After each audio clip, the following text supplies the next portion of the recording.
Barakatayawa, Barakatayawa Shai. Um, this lesson um, that I'm doing here is pretty much something that I've been putting together for a couple of weeks now, and just something that, you think about from time to time, and dealing in this truth, and just in general, just different situations and things that happen that kind of lets um, about, like with the script, when the scriptures speak about demons and spirits and different things like that. Like the name of this lesson is called Principalities, Spirits, and Demons. This lesson was inspired by the brothers out in GMS LA. As you can see on your screen, there's some videos. This was the first video that I watched probably about a week and a half ago, or so, maybe 2 weeks ago. And ever since then, I've been wanting to put a lesson together. A bunch of scriptures came to mind. I jotted them down. I went, through other scriptures. Like I said, I was putting it together for a while, and finally, I got the scriptures that I need, and whatever the Spirit allows me to bring out concerning this matter. I pray Yahweh Shem Shai guide my spirit and my mouth to put this lesson together to edify the elect out there and comfort brothers that may be going through situations where you have them spirits messing with you, because that's their power. The power of these demons and spirits, wicked, these wicked forces. Their power is to attack us, whether it be, ailments, whether it be thoughts in our minds, whether it be trying to cast doubt upon the truth, whether it be them jumping on other people, to come against us, whether you be driving on the street and somebody with demons on them cut you off, or whether you be in the store, in the supermarket, trying to buy something to eat and them spirits start acting up in there, or whether you be at a clothing store, whatever, getting some shirts or whatever, or boxes or whatever, socks, and them spirits are acting up there. Whether you go out to a restaurant and, just people with negative energy on them, just rubbing you the wrong way, making you really want to just stay home and not leave home. But, if you don't have that luxury to stay home, we have to go out and work, so you won't be able to, just stay home, because these spirits are fucking with you, This was, like I said, this was the first video I saw, Spiritual Wickedness in High Places. This is a testimony from a former witch that turned from demon worship and praying to Satan and doing incantations for Satan, casting spells upon people, casting demons upon people, whether it be adulterous demons, homosexual demons, death demons, and he was working that left-hand side, and then the brothers did a live show, which I don't believe I've seen this one, Spiritual Impromptu. I believe this was dealing with the same topic, if I'm mistaken, Salakia. Then you have For We Wrestle Not Against Flesh and Blood. And then you have another series that the brother Micah Allah, I believe, was putting together. This one here, GMS Ancient of Days 2. This is part 2. I saw part 1. I believe I saw part 2 also. And it's called Spiritual Wickedness in High Places, Encouragement. And then I believe it was part 1 or maybe part 2. There was a brother in LA that gave a testimony of how he was going through certain situations. And by the way, shalom to the Akim on the comment board. Yeah, but the brother gave a testimony about certain situations he was dealing with, with these spirits fucking with him, you know, and through the spirit of Yahweh Bashem Shah, he was able to fight him off. I know I'm rambling a little bit, but I just want to get these points out, and then go into the scriptures. You know, you had instances where people were possessed, you know, with demons, or their living quarters were infested with demons. And back in the days, King Masha, High Priest Arya, High Priest Tahar, and some of the other top men back then went to do an exorcism at a particular house, and they went from floor to floor, you know, saying prayers, you know, and casting them demons out, pulling out certain things that people had in their house, whether it was a horseshoe or you know, a Baphomet cross or whatever the hell it was that they had in there. And then after they did the exorcism and got rid of the madness, King Masha said a prayer for the Lord to show him that the demons were gone from that place. And as soon as they walked out of the building, there was this one Jake walking down the street bugged out, you know, talking all kinds of shit. So they knew that them demons jumped on him and he moved on, you know. And that's what them demons do. See, when you come into this truth, them demons start, you know, jumping on people and bugging out, and you're like, damn, what the hell is wrong with this person?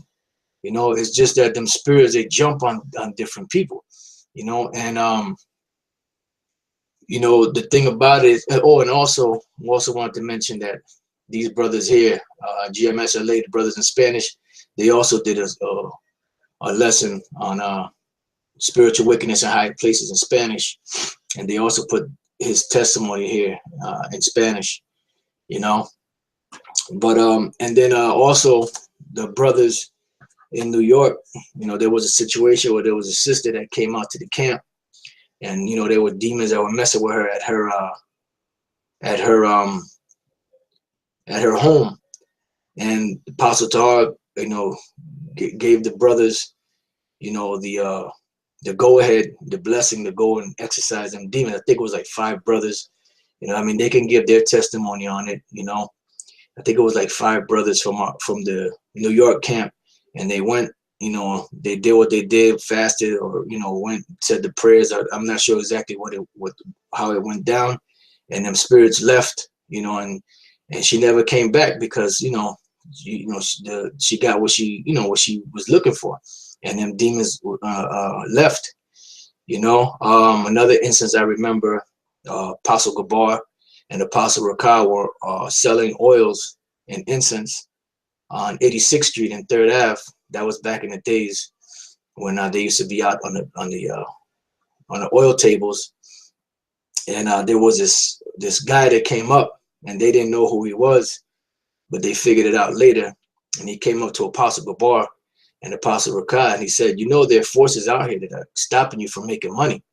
And Apostle Gabar said, yeah, I know. And then the guy just walked away, and they realized the guy was a witch, you know. So to make a long story short, these principalities and spirits and demons, they're real, you know, and they jump on people and they fuck with brothers, you know, because that's all part of being chastised, you know. I mean, part of the chastisement is to be tried and go through all different types of adversities, you know, whether it be from your woman, your family, your mother, whatever, you know. And there was many different instances in the scriptures where these things actually happen, you know. In Lord's will, like I said, we're gonna go through some of them. I got a whole bunch of scriptures that I wrote down. Like I said, I've been compiling the list for about good 2 weeks. So hopefully, if it be the Lord's will, I could get through most of these scriptures. If not, go to maybe do a second part to this, you know. But that's the thing. The thing is, you know, if the Lord is with you, if you're part of the elect, the Lord is gonna protect you. Like the brother put the scripture, GMS Army 144, Psalms 91:11. For he shall give his angels charge over thee to keep thee in all thy ways. And that's the point. And that's the reason why, we build our spiritual bank account with Yahweh Bashem Yahweh Shai, and sacrifice things that we sacrifice, so that when the time comes, the Lord can have mercy on us and protect us. Because at the end of the day, when all is said and done, if Yahweh Bashem Yahweh Shai before us, who can be against us? Nobody. And like I said, shalom to all the brothers on the comment boards. I want to start off with a scripture in the book of Isaiah. I think it's appropriate. It's one of the scriptures I have on my list, because the bottom line is, the Most High creates both sides. The Lord is a perfect balance. Matter of fact, before I read that, let me go to the book of Genesis, the 3rd chapter. And all right, and Yahweh's powers said, behold, the man is become as one of us, to know good and evil. So the angels, they know good and they also know evil. Why? Because the Most High is the one that created good, and he's also the one that created evil. It says, and now lest he put forth his hand and take also of the tree of life and eat and live forever. See, so they knew that once man learned good and evil, when he turned back to righteousness, then the cycle would be full, it would be complete, and then he would be able to live forever. But at that time, when Adam broke the commandment of the Most High to eat of the tree of knowledge of good and evil, that was the falling away of the beginning of the falling away of man back then, and then from that point on, we fell drastically. But now we're at the point now where we're getting back of that tree of life to be able to rebuild and regenerate us, and to bring us to the perfect man, which the perfect man is when the Lord comes back, delivers us out of these bodies, gives us our new bodies, and puts his laws into our inward parts, to where we'll be perfect. And we'll know both sides. Why? Because we've experienced both sides. We're not just saying that, that we know about wickedness, because we've actually been involved in it. I'm sure every brother has their own testimony of situations that they've been through, that they've done that was wicked, But the point is, we know both sides. We've been exposed to both sides. So now we're getting back that tree of life, and we eating that tree of life now, so that we can live forever. All right.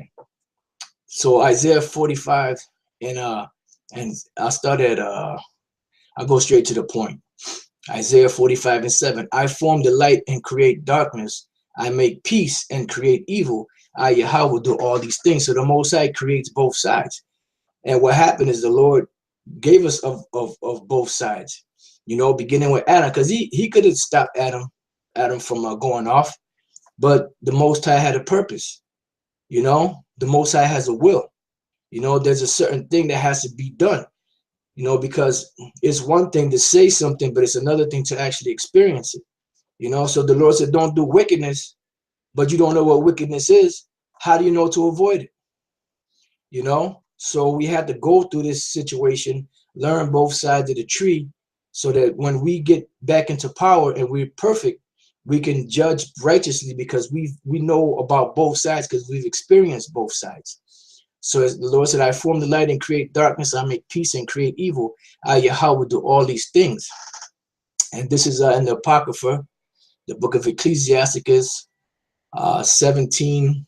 I just want to go straight to the point. All right, this is Ecclesiasticus 17 and 5. Said they received the use of 5 operations of Yahweh, that's dealing with man. And in the 6th place, he imparted them understanding, because we have understanding that other beasts don't. See, the Lord gave us an understanding. All the other animals that the Lord created at the beginning, they have, the use, the five senses, but they don't have understanding, and that was only given to man. And in the seventh, speech, and they also don't have speech, even though they can make sounds and stuff like that. But as far as putting words together, they can't do that. It says an interpreter of the cogitations thereof. In other words, to be able to express into words what's going on in your mind, and animals can't do that. It says,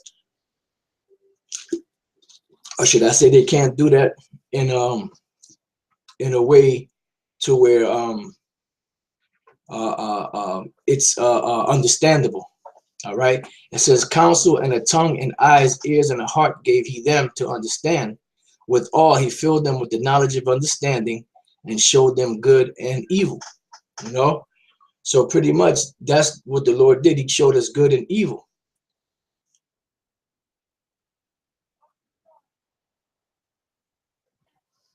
All right, there's a couple of scriptures. I'll read some of these.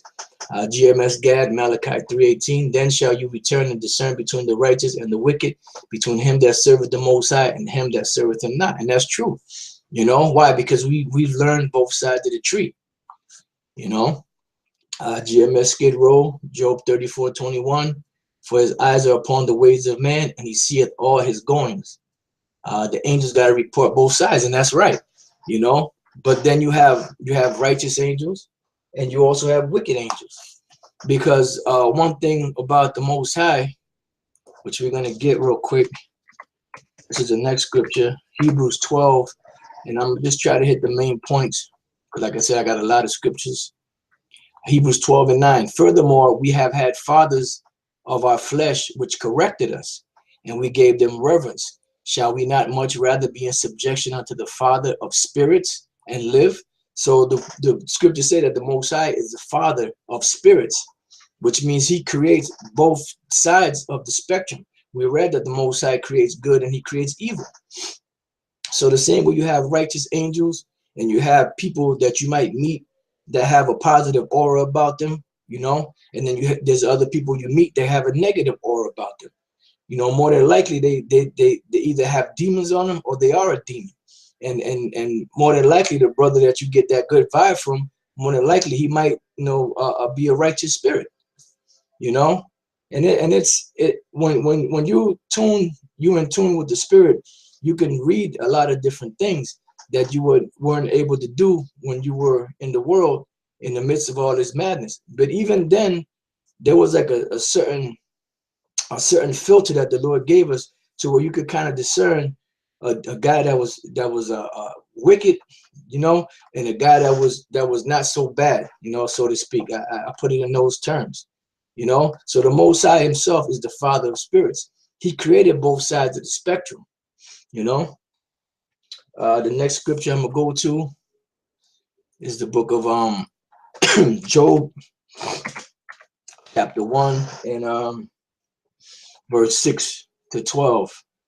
All right, these are like set up scriptures, to set up, the fact that the Most High created the angels and he's the Father of spirits, and you got angels on the left hand side and the right hand side.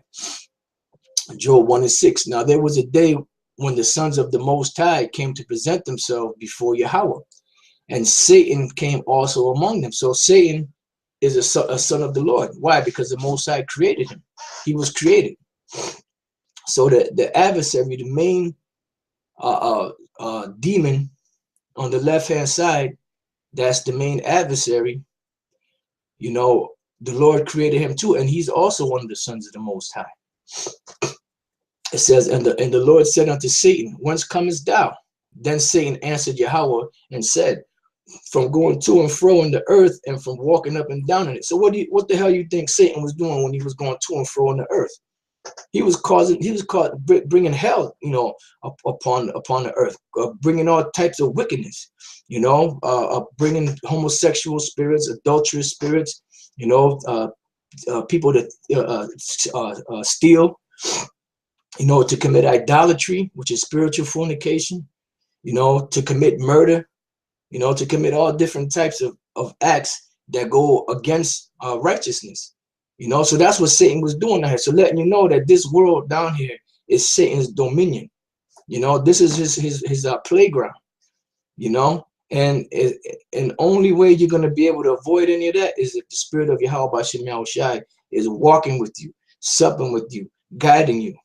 You know, because these spirits are out here, man. And like I said, anytime you go out, as soon as you go out the door, you know, something always reminds you that these demons are out there, because they come and straight up fuck with us. You know, no matter what, no matter from the smallest thing to the greatest thing. You know, it says, and Yahweh said unto Satan, hast thou considered my servant Job, that there is none like him in the earth, a perfect and an upright man, and one that fears the Most High and escheweth evil. So Job was righteous and he avoided evil. It says, then Satan answered Yahweh and said, does Job fear the Most High for naught? Has not thou made an hedge about him and about his house and about all that he hath on every side? Thou hast blessed the work of his hand, and his substance is increased in the land. Why? Because the Lord was blessing him. Right? But put forth now thine hand, put forth thine hand now and touch all that he hath, and he will curse thee to thy face. And Yahweh said unto Satan, behold, all that he hath is in thy power. Only upon himself put not forth thine hand. So Satan went forth from the presence of Yahweh. So Satan goes up back and forth to the Lord, you know, and he converses with the Most High, which lets you know that the wicked angels as well as the righteous angels are in perfect order with the Most High. And I read the scripture the brother put, Mark White, 1 Peter 5:8. Be sober, be vigilant, because your adversary, the devil, as a roaring lion, walketh about, seeking whom he may devour. And that's Satan's whole purpose. Satan's whole purpose is to get you to pull you away from the truth. You know, like you had them guys with the flat earth doctrine. That was them spirits, seducing spirits, which I told one of them guys that was them seducing spirits. And the brother Mawatazat, the head of the LA camp, he witnessed it. I told him they're seducing spirits that will, you know, pull you away in the last days, something along those lines. So that flat earth thing, those are demons that were entering these guys' minds from watching them flat earth videos or whatever, and then it infested them. It took root, you know. And what happened? They went out the door, because that's Satan's whole purpose. Satan's whole purpose is to break you, and once he breaks you, he got you. So he's moving on to the next person, you know. And once Satan breaks you, then you're not a threat anymore, you know. So that's why, you know, we pray to Yahweh B'Shem Yahushua not to take his Holy Spirit from us, because these spirits are real, man, you know. And some brothers have actually experienced certain situations, man, where them spirits had jumped on them and made them bug out. You know, and it's through the mercies of Yahweh B'Shem Yahushai that they were able to come through that. You know. All right. So moving on to the next scripture. This is 1 Kings, and some of these scriptures are pretty much basic scriptures that, you know, we've gone over, you know, time and time again. But it's good to go over the basics, because the basics is where it's at. This is 1 Kings 22:19. Just to let you know that there's a left-hand side and there's a right-hand side. There's a righteous side and there's a wicked side. 1 Kings 22:19. And he said, hear thou therefore the word of Yahweh. I saw Yahweh sitting on his throne, and all the hosts of heaven standing by him on his right hand and on his left. So you had the Most High, you had Yahushua, you had Satan, you had Micah Allah, you had Rapiah Allah, you had Gabaria Allah, you know. You had a warrior Allah, you know, you had all the righteous angels, and you had the wicked angels. And Yahweh said, who shall persuade Ahab that he may go up and fall at Ramoth Gilead? And one said on this manner, and another said on that manner. So they were giving the Lord suggestions. And now keep in mind that these were righteous spirits and wicked spirits, giving the Most High their suggestions on what they could do to persuade this guy Ahab to fall, because Ahab was a wicked king. And there came forth a spirit and stood before Yahweh and said, I will persuade him. And Yahweh said unto him, wherewith? And he said, I will go forth, and I will be a lying spirit in the mouth of all his prophets. So a lying spirit is not a righteous spirit. A lying spirit, is a wicked spirit. It says, and I will be a lying spirit in the mouth of all his prophets. And he said, thou shalt persuade him and prevail also. Go forth and do so. Now, therefore, behold, Yahweh hath put a lying spirit in the mouth of all these thy prophets, and Yahweh hath spoken evil concerning thee. So pretty much letting you know that the Most High creates both sides, and you have righteous angels and you have wicked angels. Now we're going to go to the book of Genesis, the 28th chapter, because just like we read about Satan coming back and forth in the earth, coming back and forth in the earth, between the Most High and coming back here on the earth, that there's like certain portals, certain spots on the earth that are heavy with spiritual activity. That's why these devils got something that they call ley lines. Now, I know you've heard us talk about these before. Now, ley lines, let's see what we have here. Ley lines are hypothetical alignments of a number of places of geographical interest, such as ancient monuments and megaliths.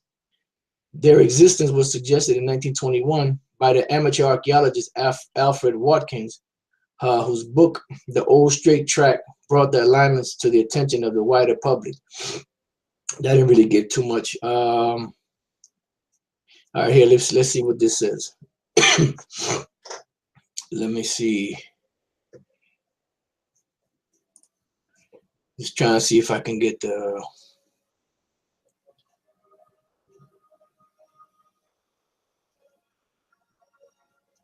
Let's see what this says here. Let me move this over a little bit.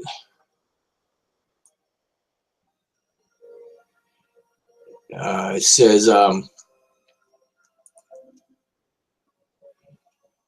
most cultures have traditions and words to describe the straight, often geometric alignments that ran across ancient landscapes, connecting both natural and sacred prehistoric structure together. Usually the names given to represent these invisible lines are translated to an equivalent of spirit, dream, or energy paths. However, apart from the physical presence of the sites themselves, proving the presence of a connection between them is something that researchers have found notoriously elusive. Yeah, because the bottom line is that this is a spiritual thing. It's on a higher level. Amongst the widely differing and often simplistic theories that attempt to explain why ley lines and landscapes alignments first appeared, the following theories probably say as much about us now as any time. Okay, let me just, it says here definition of a ley line. Even though the term ley line was originally conceived by Alfred Watkins by 1929, he had discarded, so like, let me move this over a little more.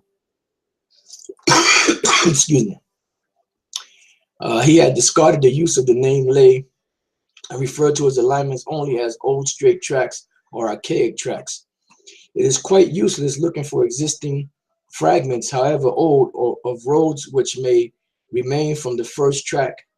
Although, as we shall see, some bits may form useful indications of its site, the changes from early days have been so many in the matter of roads. We must therefore clear our minds not only of what we think of roads, even Roman ones, but of our surmises and begin again. The current definition of a ley line, according to Wikipedia, is as follows. Ley lines are hypothetical alignments of a number of places of geographical interest, such as ancient monuments and megaliths.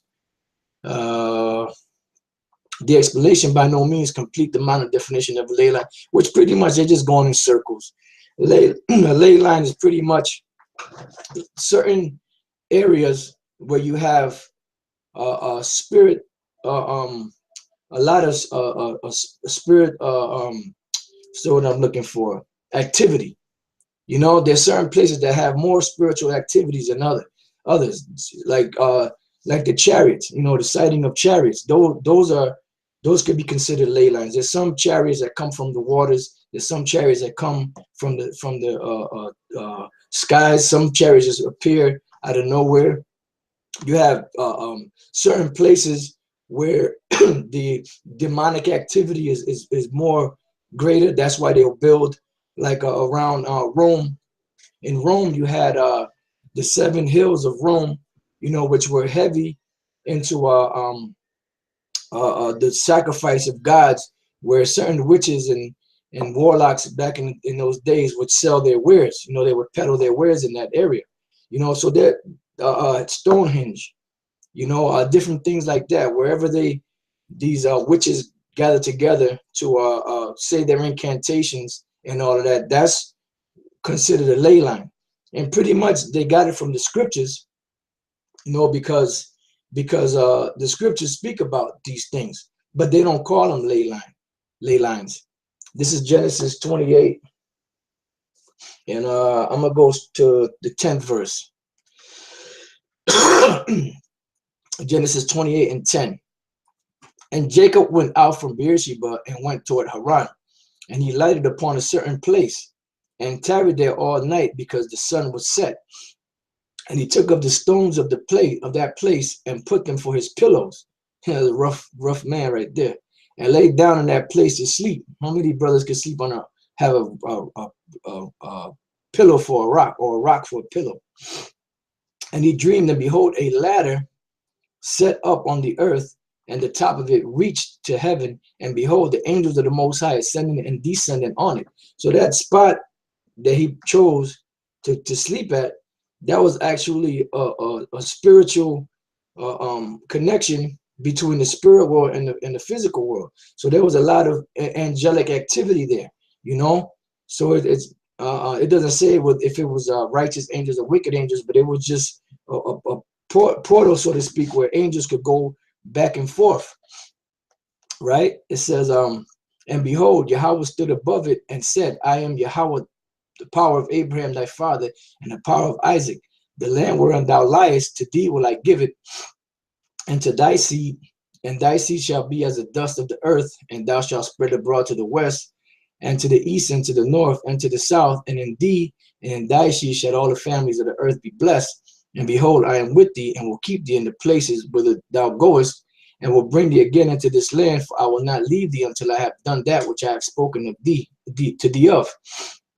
And Jacob awaked out of his sleep and said, surely Yahweh is in this place, and I knew it not. And he was afraid and said, how dreadful is this place? This is none other but the house of the Most High, and this is the gate of heaven. See, so there was a situation where there was a lot of activity. You know, the Most High is there, the angels. Now I want to look up 2 words. Just the word ladder, just to see what it says for ladder. Salam or salama. It just says ladder. Comes from the word salal, to lift up, cast up, exalt, cast up a highway, to cast up a way. So that's like a highway between the spirit world and the physical world. All right. And then the other word I wanted to look up was the word gate. And he said, how dreadful is this place, you know? Because, you know, people that see these Salaki, man, I got to keep moving this thing around, Salaki, brothers.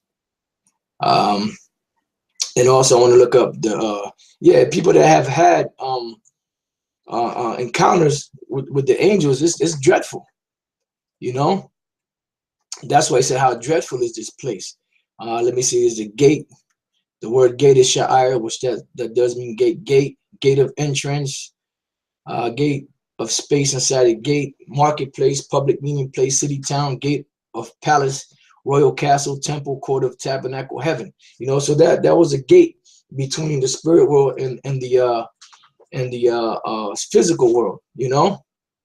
So that's pretty much where all this activity comes from. Okay. Let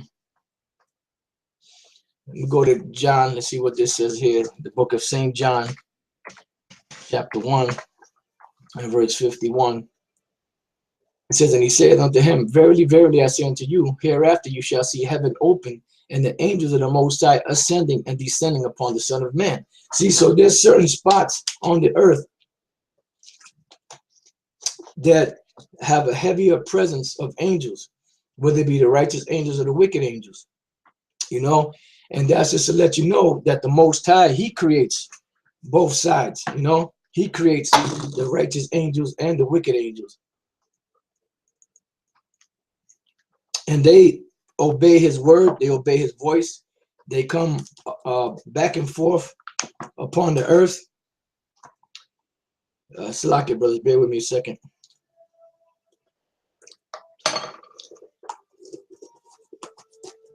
They come back and forth on the earth, you know. They enter people, you know. They walk around looking for, you know, like the scripture say, looking for a place to rest. And Lord's will be going to get to that scripture too. But let's go from there to the book of Job, the 2nd chapter, and the first verse to the 3rd verse. Again, there was a day when the sons of the Most High came to present themselves before Yahweh, and Satan came also among them to present himself before Yahweh. And Yahweh said unto Satan, From whence comest thou? And Satan answered the Lord and said, From going to and fro on the earth, and from walking up and down in it.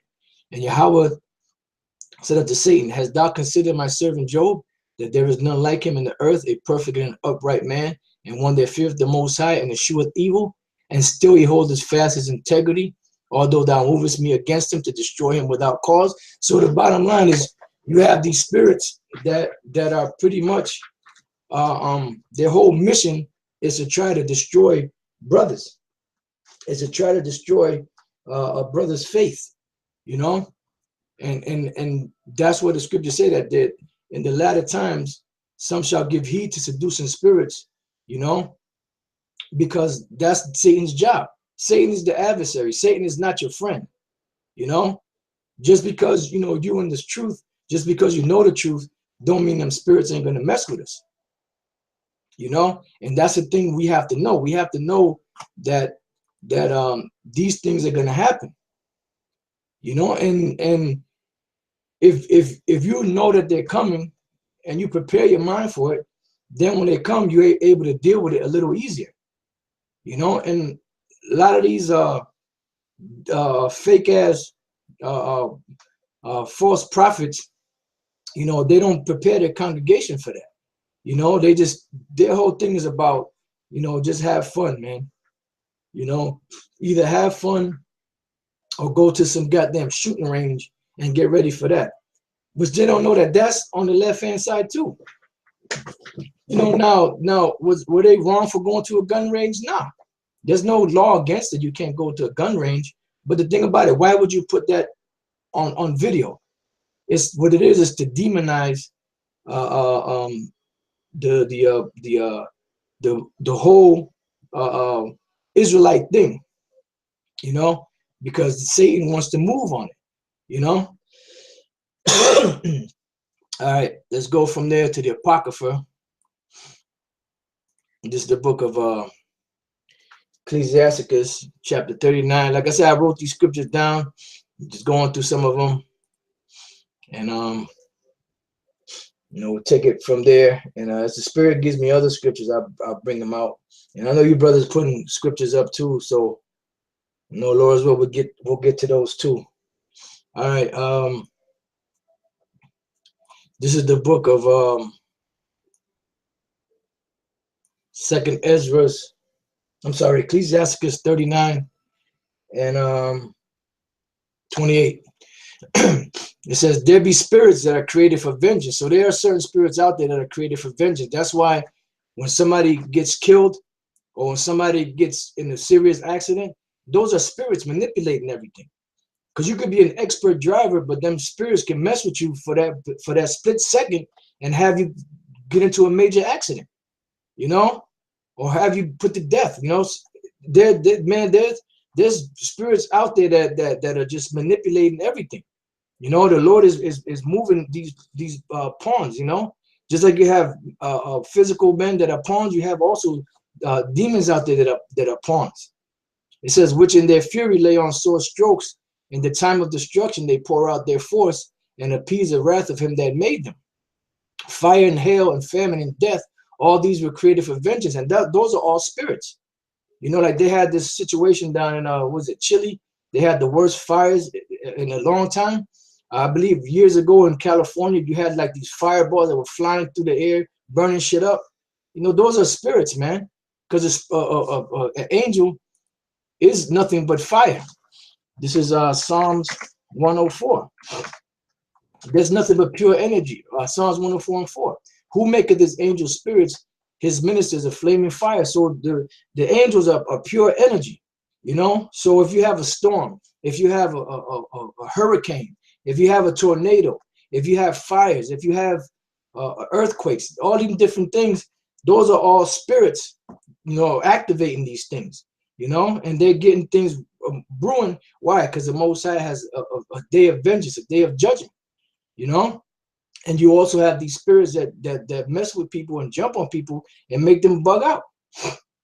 You know, that's why when Yahweh Shai came on the scene, what was the main thing he was doing? He was healing people that were, you know, I got some scriptures on that. He was healing people that had spirits on them. You know, and sicknesses too is spirits. You know, because, you know, when Satan plagued Job, what did he do? He made boils come upon him. So those are demons that were messing with Job, you know. This is the book of Psalm 78 and 12. You know, and this is not, you know, this ain't to scare brothers. This is just to you know, because like the Apostle Paul said, I have not shunned to declare all my counsel. So we have to know everything. You know, we have to know the beautiful things of the scriptures, the honey part of the scriptures, and we have to also know the bitter part of the scriptures. You know, because the scriptures say that, you know, like brothers been quoting a lot lately, you know, which we've quoted a lot also. Many are called, but few are chosen. You know, so that puts fear in your heart. Say, damn, I've been called, but I don't know if I've been chosen. So let me give diligence, and hopefully the Lord will deliver me. You know, because there's all different traps that you can fall into. You know, and you know, in different pitfalls that you can fall into. You know, and the thing about it is you know, prayer is key. You know, keep that spiritual connection between you and Yahweh B'Shem Yahweh Shai and yourself. You know, that's how we do it. You know, we keep that connection there by praying and supplication. You know, that's part of it. You know, because at any given moment, anyone can fall off the race. You know, so we give diligence in hopes that the Lord will protect us and guide us and keep us. You know, and that's the bottom line. This is Psalm 78, and I go to 12 to 14. Let me see what that says. It says, marvelous things did he in the sight of their fathers in the land of Egypt, in the field of Zoan. He divided the sea and caused them to pass through. He made the waters to stand as an heap. In the daytime also he led them with the cloud, and all the night with the light of fire. And those were angels. Those are actual spirits, you know, that were guiding them. You know, then you had the wicked spirits that was fucking with the Egyptians and plaguing the Egyptians. This is the 49th verse to the 51st verse. He cast upon them the fierceness of his anger, wrath and indignation and trouble by sending evil angels among them. You know, and you can read about that in the book of Wisdom of Solomon, the 17th chapter, where it spoke about, where it speaks about the apparitions and the sad faces and the rushings of water and the sound of wild beasts in the darkness, you know, giving them Egyptians heart attacks, bugging them the hell out, you know, messing with their heads, you know. So that the Most High is terrible, man. You know, but the point is that you have these spirits, and these spirits are real. You know, reading on, he made a way to his anger and spared not their souls from death, but gave their life over to the pestilence and smote all the firstborn in Egypt, the chief of their strength in the tabernacles of Ham. See, so the Most High caused that to happen. You know, because he sent Yahweh Shai to destroy the firstborn because they wouldn't let Israel go. You know, so all these spirits are still here. They've been here from the beginning, and they're still here now. But the thing about it, you know, Lord's will, towards the end of the lesson, Like I said, if I don't get to it, maybe I'll do a part 2 to this. You know, Yahweh Shai got dominion over all those principalities and powers and demons. You know, they're bowing down to him. As to where when he was on the earth, they were plaguing him. Now they bow down to him because he overcame them. So he overcame them so that we can have hope. So now we're in a position now where we need that mercy. No, we need those prayers. We need deliverance. We need salvation. You know, we need to be delivered from this present evil world. You know, we need to be delivered from these witches and warlocks that are constantly day in and day out putting curses upon us. You know, trying to sick Satan on us. You know, have certain things happen to where we get discouraged. You know, there was a scripture that came to mind. It just escaped me. If it comes back, I'll bring it back up. You know, but that's the point. You know, they're constantly. Oh, I know now. This is the book of Numbers 23 and 23.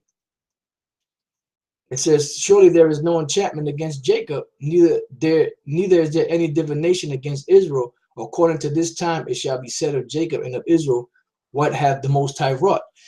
So pretty much, there's certain men that are protected from that. That's what the scriptures say. If the Most High be for us, who can be against us? It don't matter if it's a physical person. It doesn't matter if it's spiritual entities. They can't mess with us. Why? Because Yahweh B'Shem Yahushua is with us. And that's the point, you know? And that's why the Apostle Paul prayed so fervently to the different churches and worked in trying to build them up. And he said, you know, that he couldn't wait until Yahushua be formed in them. Because once Yahushua was formed in them, then he wouldn't have to worry about them so much. Because they would be able to walk in that proper path. Because Yahushua would be supple with them. Yahushua would be supple with them and guiding them. You know, that's why he was so hard on them, so he can get them in that right path, so he can get them accustomed, you know, to walk the that path, you know, of diligence, you know, so that when them spirits came, they knew exactly what to do. They knew how to handle them spirits, you know, and that's why we do lessons that we do and give you the whole thing, man. You know, some people call it spookism, some people call it mysticism, but we call it what it is, the truth. And the truth is the truth. You have spirits out there. Spirits are constantly attacking you, whether it be in your dreams, whether it be, like I said, you on the road somewhere, whether you be on a job, you know, whether you be wherever, you know, doing whatever. You know what I'm saying? There's always something there to fuck with you, you know? Yep, and that's a good scripture. We just read that. And GMS Lions then, Yep. You know, brothers are putting good scriptures up. I'll read some of them, and I have some of these same scriptures, but I'm gonna read them. It says, Luke 10:19, behold, I give unto you power to tread on serpents and scorpions, and over all the power of the enemy, and nothing shall by any means hurt you. See, so the Lord gave us that power. Going back to who? Beginning with King David, which is the Apostle Peter, the house of David. You know, the Peter being a head disciple to lead the church, you know, that nothing will be able to hurt us. Ephesians 6:11 says, put on the whole armor of the Most High that you may be able to stand against the wiles of the devil. And that's it. Because Satan's going to come with all kind of shit. The closer we get to the end, the more intense it's going to get. You know, not just in prophecies and things happening around the world, but also it's going to get intense as far as persecutions. It's going to get more intense as far as these devils trying to make a move. You know, some guys are going to get offended. Some guys are going to get nervous, and they're going to hit the back door. You know, so you know we're in a this time, like the scripture says, there's not going to be a time that ever was like it since the world began. You know, so we're here. We're teaching the word. We're doing the righteous thing, but we're being persecuted on all levels by every demon in hell, pretty much. You know, but we forge on. Why? Because we have men that are looking to us you know, to see as examples. Same thing with you brothers. You got men out there that's looking to y'all for examples. Like there's a brother that just opened up a new site on YouTube, and he's from Mexico. And the site is called the GMS, the 11th hour, something along those lines, but it's in Spanish. You know, and he was given, you know, he was breaking down scripture. He was going into the parable of the talent. I'm sorry, the parable of the penny. And he said he was moved with fear to do. He said, because if you don't do, then you're going to have to answer for it. You know, and the brother, he was getting down, you know, in the spirit. And I was happy. I was like, wow, you know, so this thing is moving. It's things that are happening. But there's going to be all different type of other things too, you know, in this walk. It's not going to be an easy walk. You know, and we have to pray to Yahweh Hashem Yahushua to continually build up our minds, because we've been through a lot of these things, and we're still praying for strength. We're still praying for the Lord to guide us and protect us. You know, and the things that we've experienced in our walk in this truth, we impart them unto you, brothers, so that you can also have hope, because you got the scriptures as examples, and then you have men that have actually gone through certain things for examples. You know, like I was telling you the story about Apostle Gabor and Apostle Rakah. This one guy, this Edomite, out of nowhere came up to them while they were on the oil table, and he said, you know that there's forces out here that's keeping y'all from making money. And Apostle Gabor said, yeah, I know. And the guy walked away. Now, while the guy walked away, he probably was in the back of his mind, said, damn, why the hell did I tell that guy that? What the hell's wrong with me? But the spirit compelled him to say that. Just like the spirit, when them spirits came around, the men of the Lord, they would confess that they were the men of the Lord. You know, and I got some of those scriptures too. Yahushua, I know who you are. You know, Yahushua, I know. Paul, I know. But who the hell are you? So them spirits, they know who our spirits are. The names that we have right now, those are just physical names of our bodies. But they know in our spirit, they know what spirit is in each one of us. You know, and that's why them demons constantly try to plague you, to try to discourage you from teaching the truth and from continuing on. All right, so let's go from there. All right, I read Psalm 78. All right, now let's go to Matthew, the 12th chapter. See, because when before you come into the truth, you know, we all have demons on us. But then when we come into the truth, the Lord pulls them demons away. Okay, this is the book of Matthew 12. I'm gonna start at 43. All right, it says, when the unclean spirit is gone out of a man, he walketh through dry places seeking rest and findeth none. Matter of fact, let's look up this word unclean. Akathartos, if I'm pronouncing it right. Not cleansed, unclean in a ceremonial sense, that which must be obtained from according to the Levitical law. In a moral sense, unclean in thought and life. Meaning cleansed, impure, ceremonial, morally lewd, or especially demonic, foul, unclean. So it's demonic. So it was a demonic, foul, filthy spirit.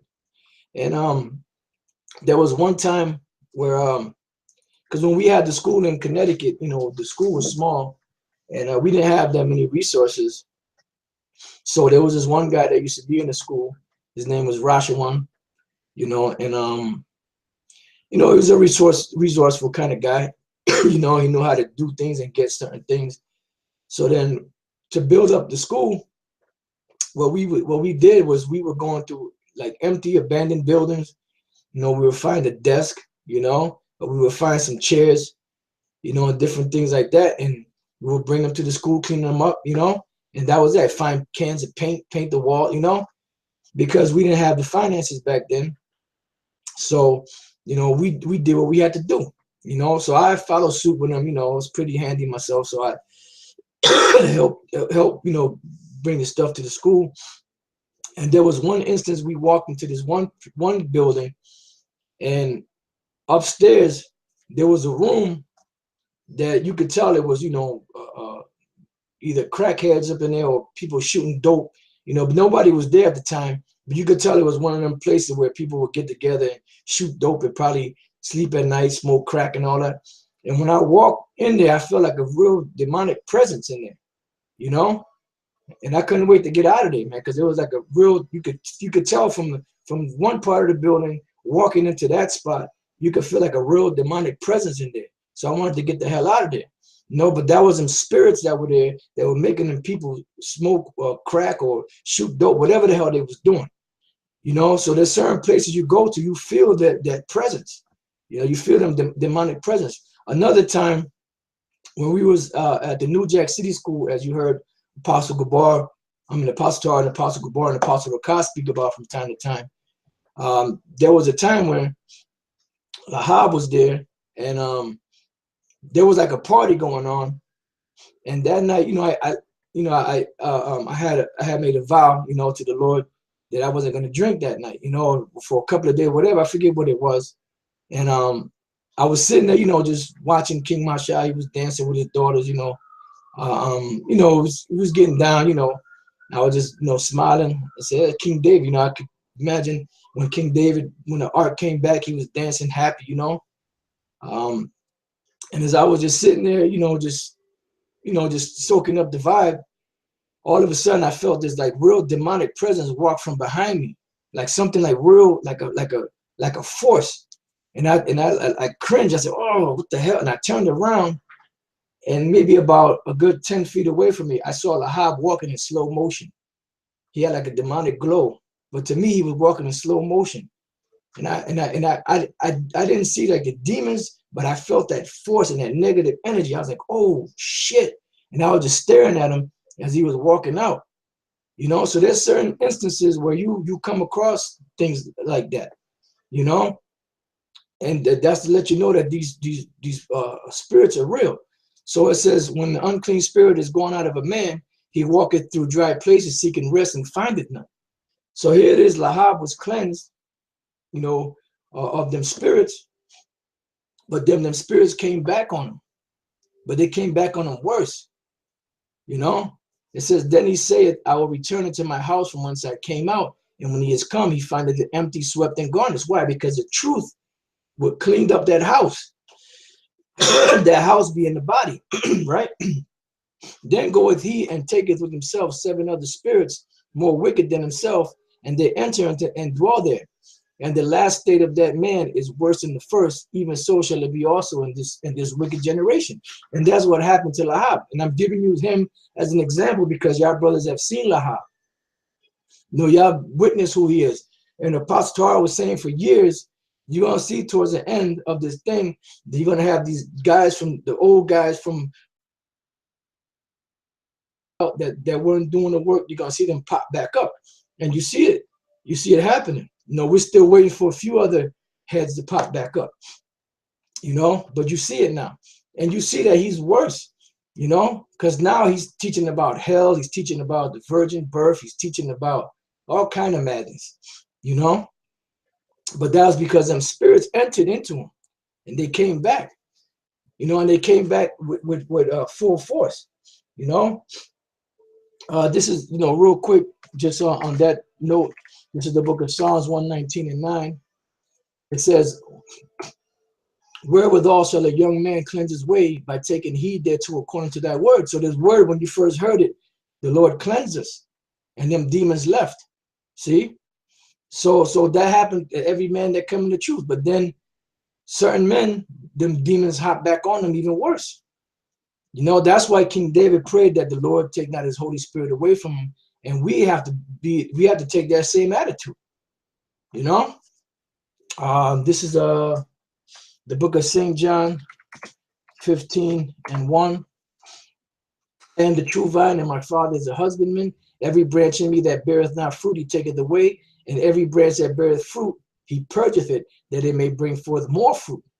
Now you are clean through the word which I have spoken unto you. See? So the word is what cleanses you. This is 2 Corinthians chapter 4 and verse 3.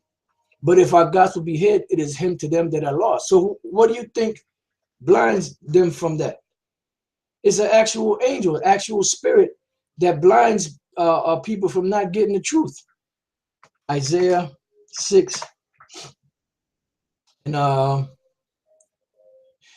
8. Also, I heard the voice of Yahweh, of the Lord, saying, whom shall I send, and who will go for us? Then said I, here am I, send me. Now, this was an actual angel that was sent on a mission. And what was this angel's mission?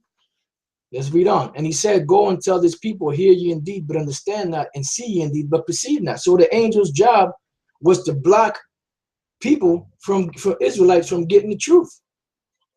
It says, make the heart of this people fat and make their ears heavy and shut their eyes. So it's an actual force there that's stopping them from getting the truth. Least they see with their eyes and hear with their ears and understand with their heart and convert and be healed. See, because if they would convert, they would have to return back and the Lord would have to heal them, you know. But the Lord don't want them. Now some he allows the mind to be open and then he puts them back to sleep. Let me see, a couple of brothers put scriptures. Let me all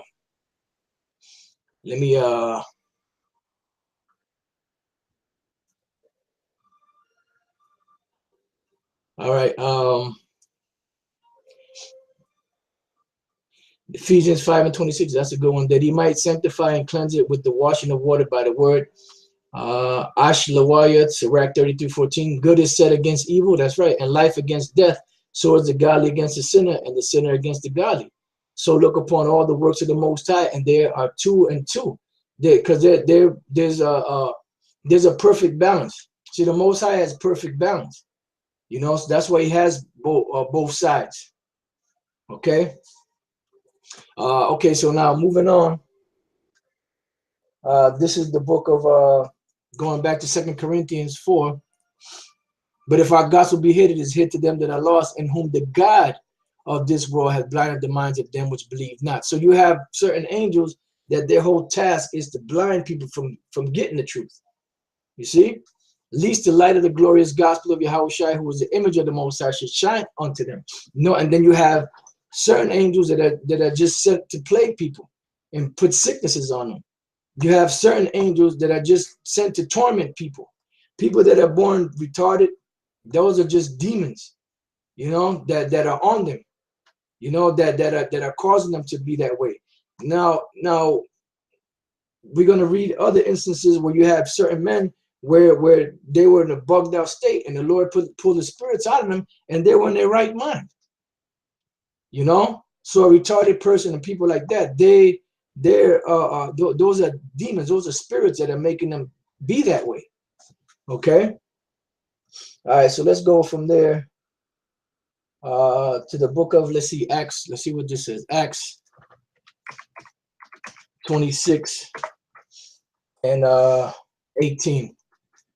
It says, to open their eyes and to turn them from darkness to light. See, and that's the key, to turn them from darkness to light and from the power of Satan unto the Most High. Like this guy that them brothers, that he gave the testimony, this guy was turned from Satan, but he's still in the demonic worship. Satan in the church, because the churches are nothing, these Christian churches are nothing more but a lightly veiled worship of the sun that was started by Constantine, you know. And if you was to tell this guy that Yahweh Shai was a black man, more than likely he'll scoff at it. You know, if you was to tell him he was an Israelite, more than likely he'll scoff at it, you know. So pretty much this pretty much applies to the brothers, you know, because we were out there, we were all serving Satan, and then now the Lord turned us to serving him. It says that they may receive forgiveness of sins and inheritance among them which are sanctified by faith that is in me. But the point is that the Lord is the one that opens up your eyes. You're going to serve somebody, like my man Bob Dylan said, you're going to either serve the Most High or you're going to serve the devil. It's just that simple. All right, moving on. This is St. John 13. This is the book of St. John 13, and I'm going to read verses 1 and 2 and then jump down. John 13 and 1. Now before the feast of the Passover, when Yahweh Shai knew that his hour was come, that he should depart out of this world unto the Father, having loved his own which were in the world, he loved them unto the end. And supper being ended, the devil, having now put into the heart of Judas Iscariot, Simon's son, to betray him. So the whole time, Judas, you know, he was, you know, he was with Yahushua. He saw the miracles that Yahushua did. But at that moment, after they had the Passover meal, that Satan entered into his mind and he went to go betray the Lord. You know, because it was all in the mix. But at that moment, that demon entered into him to go to the wicked Pharisees and them to betray Yahushua. Why? Because it was prophesied. Okay, to betray him. Jumping down to the 21st verse. When Yahushua had thus said, he was troubled in spirit and testified and said, verily, verily, I say unto you, that one of you shall betray me. And he knew who it was. That's why he said, have I not chosen you 12 and one of you is a devil? Then the disciples looked one to another, doubting of whom he spake. Now there was leaning on Yahushua's bosom one of his disciples whom Yahushua loved. Simon Peter therefore beckoned to him that he should ask who it should be of whom he spake. He then lying on Yahushua's breast said unto him, Lord, who is it? Yahushua answered, he it is to whom I shall give a sop when I have dipped it. And when he had dipped the sop, he gave it to Judas Iscariot, the son of Simon. And after the sop, Satan entered into him.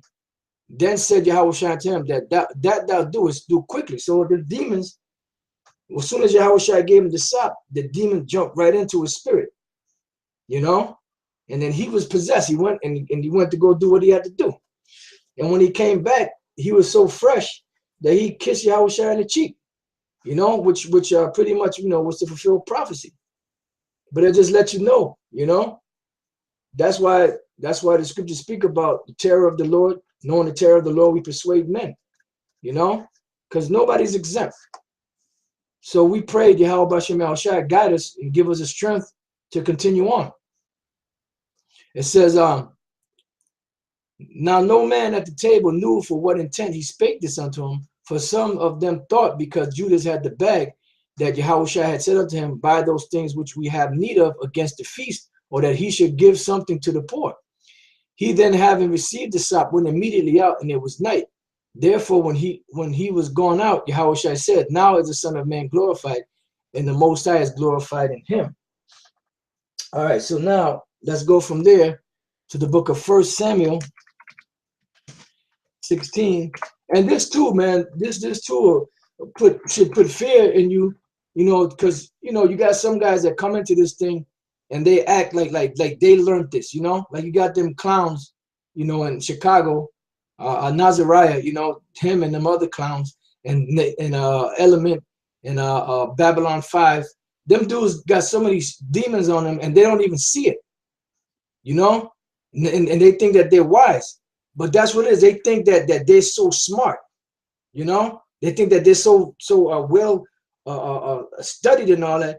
And they don't see, they so smart, they're stupid, because they don't see that them demons are popping and oozing off of them, you know, because, you know, you come into this truth and you learn a few scriptures and cats start getting proud.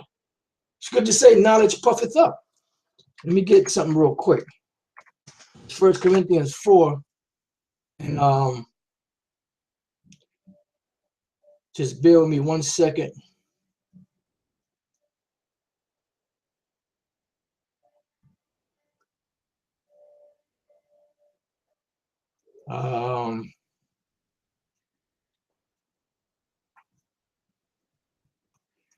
Just bear with me 1 second. Right. 1 Corinthians 4 and 6. And these things, brethren, I have in a figure transferred to myself and to Apollos for your sakes, that you might learn in us not to think of men above that which is written. Why? Because man at his best state is altogether vanity. That no one of you be puffed up one for against another. And these guys are puffed up. You know, they're puffed up. They're like super puffed up marshmallows. For who maketh thee to differ from another? And what hast thou that thou didst not receive? So you didn't get this on your own. This is a gift that was given to you. Now, if thou didst receive it, why dost thou glory as if thou hadst not received it? So you acting like you came up with this on your own. Like you never had any other men, you never had men to teach you. You just one day woke up and now all of a sudden you knew all the breakdowns of the scriptures. You knew you were an Israelite. You knew all these great mysteries. And then you act like you just came up with it on your own. You know, that's what the Lord said. That's right. The brother put it, GMS Lions Den. Pride goeth before destruction and a haughty spirit before a fall. You know, and that's true. That's another good scripture, the novice scripture. They fell into the condemnation of the devil because they wanted gratification. They wanted acknowledgement. They wanted me, look at me. Look what I know. I know more than the elders. I know more, you know. I mean, a dude like that shows that he's very small inside. He's insecure. He's small. So he has to make himself look bigger than what he really is. You know, I want to be big. So this is 1 Samuel 16. And this is a good example here because the Lord told Samuel to anoint Saul king. And the Lord anointed Samuel king. I'm sorry, he anointed Saul king. And the spirit was on him so heavy that Saul was prophesying with the prophets. 1 Samuel 16:1. And Yahweh said unto Samuel, how long wilt thou mourn for Saul, seeing I have rejected him from reigning over Israel? Fill thine horn with oil and go. I will send thee to Jesse the Bethlehemite, for I have provided me a king among his sons. So the Lord pulled his spirit away from Saul, King Saul. That's how heavy the Most High is. All right, now let's jump down to the 14th verse. It says, but the spirit of Yahweh departed from Saul, and an evil spirit from who? From Yahweh troubled him. So the Most High put an evil spirit upon Saul, just like he put an evil spirit upon Lahab. You know, and we believe in the spirit that Lahab is Saul. You know, now can we prove that? No, that's just something we believe. You know, through the spirit, we believe that Lahab is King Saul in the reincarnation. You know, but the point is, you know, you got guys that puff themselves up. You know, the Lord could strip you of that spirit and put a reprobate spirit on you. You know, the hell you boasting and being proud for and being all puffed up as if you was some great teacher. You know, the Lord, this is a gift that the Lord gives you. Faith is a gift the Lord gives you. And so if the Lord gives you this gift, how are you going to act like you the shit? And man, we tell you, brother, time and time again, but it goes in certain guys' ears and out the other. Going one ear and out the other. We've seen that many times again. You had these guys come in, they had super great memories. They were walking concordances. You know, you ask them for any scripture, they'd be able to find it, you know, off the top of the dome. You know, when they spoke, sparks shot out their ass, you know, fire was coming out of their mouth. But where are they at now? You know? That's why the scriptures say the greater thou art, the more humble thyself. You know, and the way you see Apostle Tahar and the rest of the apostles and elders, the way they are, that's the same way they've been for years. They haven't changed. You know? All right, so the Lord took his spirit from Saul and gave him an evil spirit. Now, this is Romans, the 1st chapter, and the 21st verse on down. Because that when the Most High knew, because that when they knew the Most High, they glorified him not as the Most High, neither were thankful, but became vain in their imaginations, and their foolish heart was darkened. It says, professing themselves to be wise, they became fools, and changed the glory of the uncorruptible power into an image made like to corruptible man, and to birds and four-footed beasts and creeping things. Wherefore the Most High also gave them up to uncleanness through the lust of their own hearts, to dishonor their own bodies between themselves. So those are spirits. Those are foul spirits. You know, like this guy here said that he would sick adulterous spirits on people. He would sick homosexual spirits on people. But he found out that certain people that he couldn't plague with that. You know, he couldn't plague with that. Why? Because the Lord put a hedge around those people. So those people could be part of the elect, and they'll come out of that church, you know, and come to the truth, you know. But the point is that this guy was putting casting spells on people, calling demons on people. All right. It says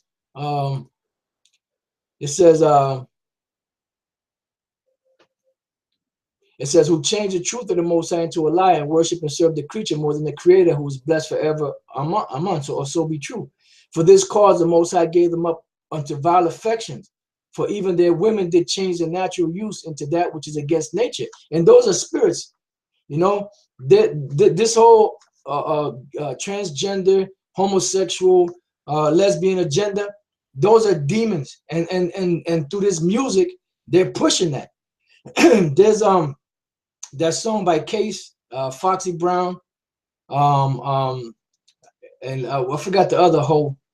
It was a song they had. I forget the name of the song right now. But I remember one night, you know, I was sipping because I kind of liked the song. One night I was sipping, listening to it, and then in one instance, I heard like a voice in there say, "Be a lesbian." I was like, "Oh shit!" I said, "You see this shit?" Because you had the two bitches in there, you know, and they're pushing that homosexual lesbian agenda, you know. There was something else that came to mind. Oh, this asshole, Killer Priest. He did this song. I don't know what the chick's name is. Let me see if I type this in. I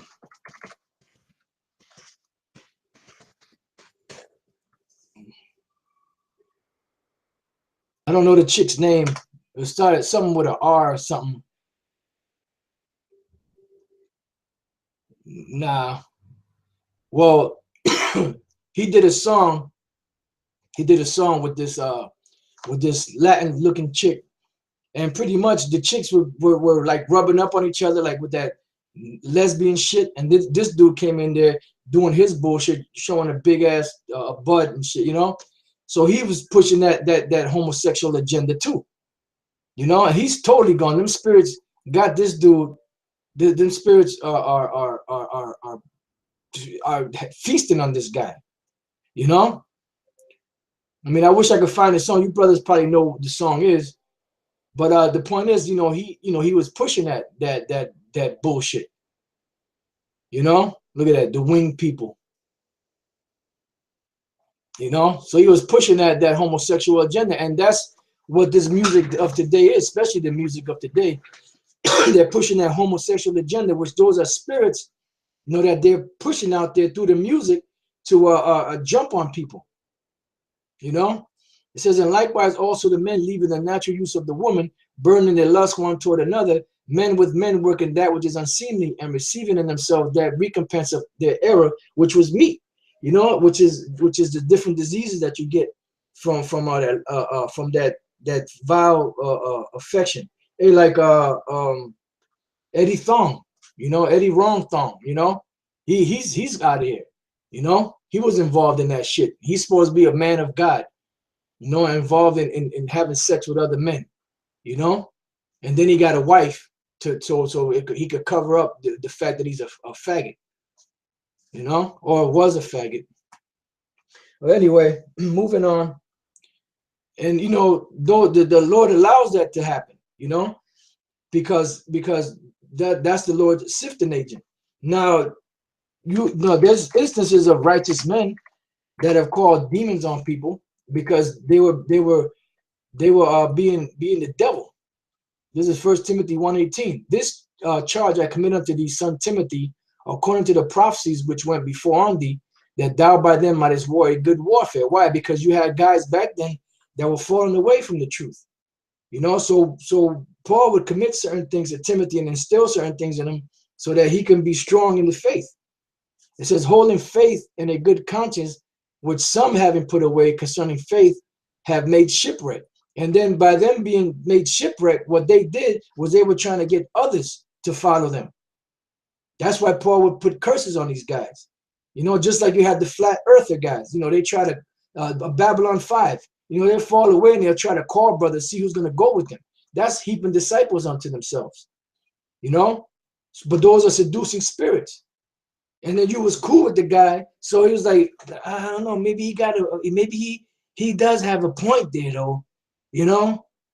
Why? Because you and him was cool, so you trusted in that. Next thing you know, if the Lord ain't with you, you right out there with him, bugged out of your mind. of whom is Hymenaeus and Alexander, whom I have delivered unto Satan. So Paul sicked Satan on these guys, that they may learn not to blaspheme. So Paul sicked Satan on them guys. You know? Why? Because they were going against the doctrine. So you could put curses on people for demons to get on them, but in righteousness, this guy here was doing it in wickedness. You know, he was putting adulterous spirits on people, homosexual spirits on people, you know, and all different other types of madness. All right, so now let's go from there to 1 Corinthians 6 and 3. Know ye not that we shall judge angels? How much more things that pertain to this life? So we're going to be able to sick angels on people, you know, just like the Apostle Paul did. You know, he called Satan on those guys. He delivered them over to Satan, you know. So the point of this lesson is that you're going to have spirits. You got principalities, you got spirits, you got demons, you know, you got powers, you got angels, you know, and they're everywhere. You have righteous ones and you have wicked ones, you know. This is the book of Luke, chapter 10. And like I said, I'll go as long as the Spirit allows me to. And then if I feel like I have enough scriptures to go over another like a part 2 to this, then I'll do that, Lord's will. This is Luke 10 and 1. After these things, the Lord appointed other 70 also, and sent them 2 and 2 before his face into every city and place whither he himself would come. Therefore said he unto them, the harvest truly is great, but the laborers are few. Pray ye therefore the Lord of the harvest that he would send forth laborers into his vineyard. Why? Because there's a lot of work to be done and not enough men to do it. And the men that are there to do it, some of them got their hands in their pockets. Some of them are not getting involved. Some of them are not doing anything. They letting all the load on 1 or 2 brothers or 3 brothers or 4 brothers or 5 brothers. That's what Apostle Paul, Apostle Tahar said, that you always see the same, 15, 20 guys doing video. You always see their faces. Where the hell are the rest of these guys at? There's a lot of work to be done, man. This is verse 17. And the 70 return again with joy, saying, Lord, even the devils are subject unto us through thy name. So the Lord gave them power over these demons, over these devils. Now let's look up this word, devil here, devils. Let's see what this says. Beautiful. Devils. Daemonion. Let me see. Strong's G, 1140. Daimonion. Daimonion. Daimonion. The divine power, deity, divinity, a spirit, a being inferior to the Most High, superior to men. Evil spirits or messengers and ministers of the devil. See? So these are different spirits, and they'll come down. They're not going to tell you that they're the devil. Right here, demonic being. They're not going to tell you that they're a demonic being. They're going to make it seem like they're cool. Don't the scriptures say that matter of fact, let me get that. 2 Corinthians 11 and 13. For such are false apostles, deceitful workers, transforming themselves into the apostles of Yahushua. So they're not going to come, and tell you that they're demons. They're going to come and tell you that they're righteous men. But how do you know? The scriptures say, try the spirit, whether they are of the Most High or not. It says, and no marvel, for Satan himself is transformed into an angel of light. Apostle Gabar likes to quote that a lot. Something that Shakespeare said, that the prince of darkness will come as a gentleman, or something along those lines.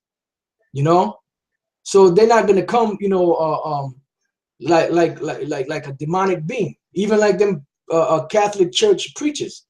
Them Catholic Church popes. That's why that one Jake knocked that one devil out. That goddamn pedophile. There was a picture of him holding a little baby in his hand. I said, look at this goddamn pedophile. So the spirit was on that Jake to punch that dude right in his mouth, man. Because he was, talking that bullshit. And Jake, why did he punch him right in the mouth? That was the Lord saying, man, shut the hell up, you goddamn pedophile. It said, no marvel, for Satan himself is transformed into an angel of light. Therefore, it is no great thing if his ministers also be transformed as the ministers of righteousness, whose end shall be according to their works. You see, so those are spirits manipulating these guys. You know, just like I'll get it soon, Lord's will. I'm not sure exactly where it is. You know, but like this woman that had the spirit of divination upon her. You know, that was a spirit to make her master's money. That was an actual spirit. And when Paul rebuked that spirit left and she couldn't divine anymore because she had a demon on her. And they got mad because that's how they were making their money. And that's what these pastors in the churches do. You know, they got that demon on them, that hustling demon, and they see an opportunity to make money in these churches. And that's where they start hooting and hollering, you know, and jumping around. All right, now let's go from there to the book of James, 2nd chapter.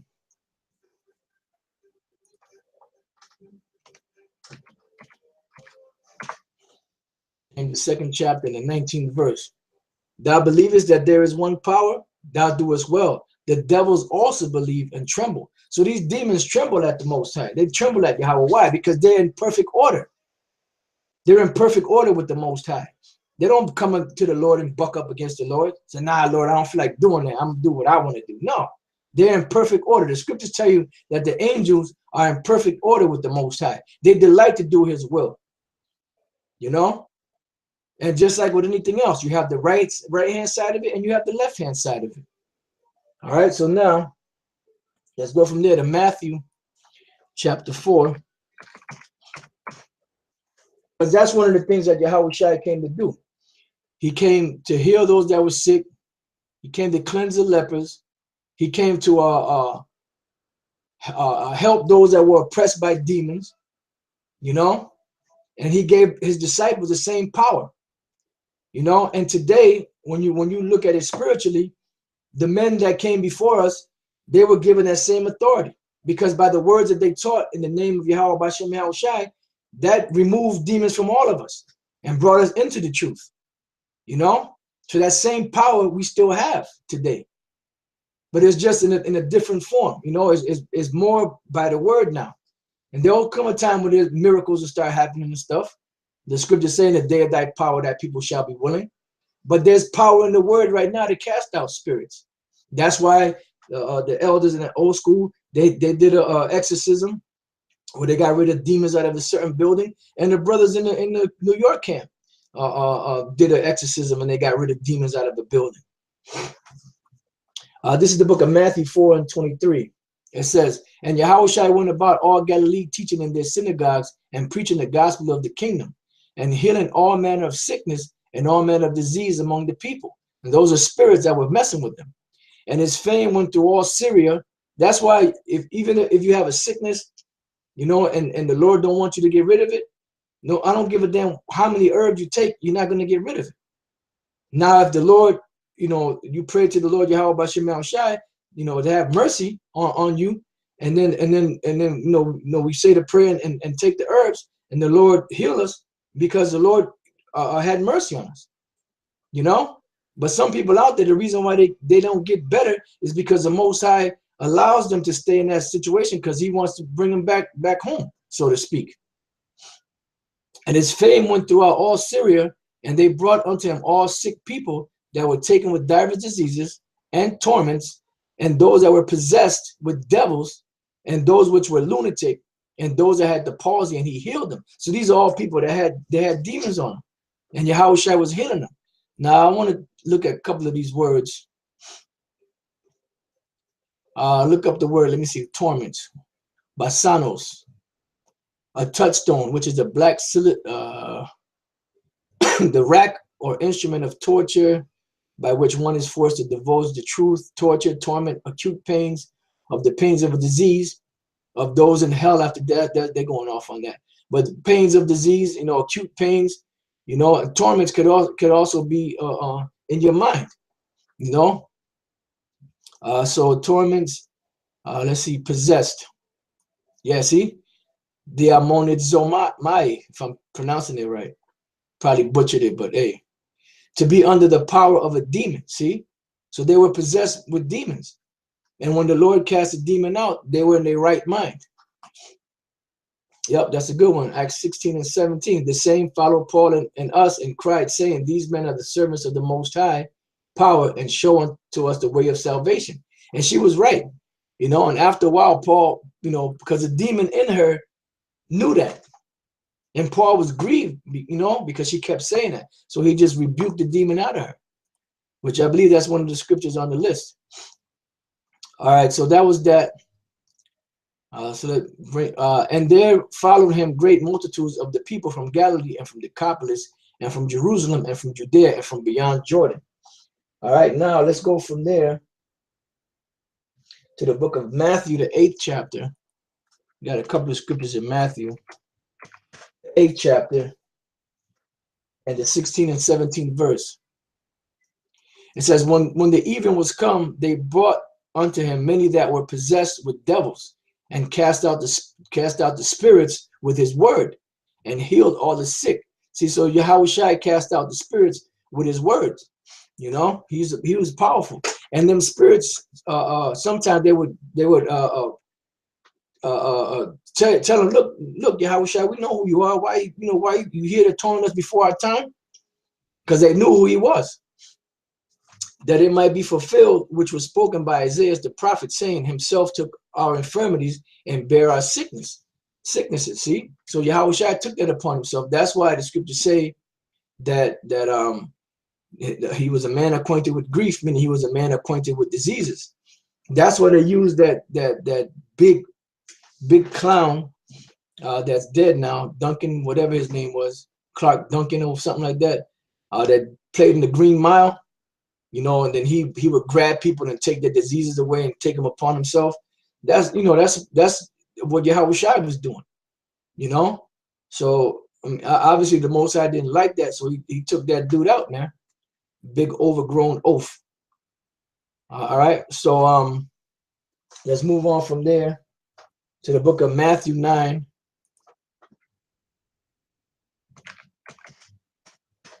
And 32 to 35. It says, as they went out, behold, they brought to him a dumb man possessed with the devil. So that's too, when you're not able to speak, you know, those are demons too, holding you back, you know. But the Lord does that, you know, to keep certain brothers, you know, keep brothers humble. You know, like some brothers might have great faith, but they may have certain ailments in their bodies that keep them from being proud, you know. So because, you know, some brothers have greater faith than others, but sometimes the men that have greater faith, the Lord may try them different, you know. Like the Apostle Paul, he said, look, you know, from the great abundance of revelation that were given to me, there was a thorn given to me on my side. Now we don't know if it was physical or if it was spiritual, but the bottom line was, the reason why that was given to him was because so he don't get beside himself and become proud from all the abundance of revelations and mysteries that were given to him.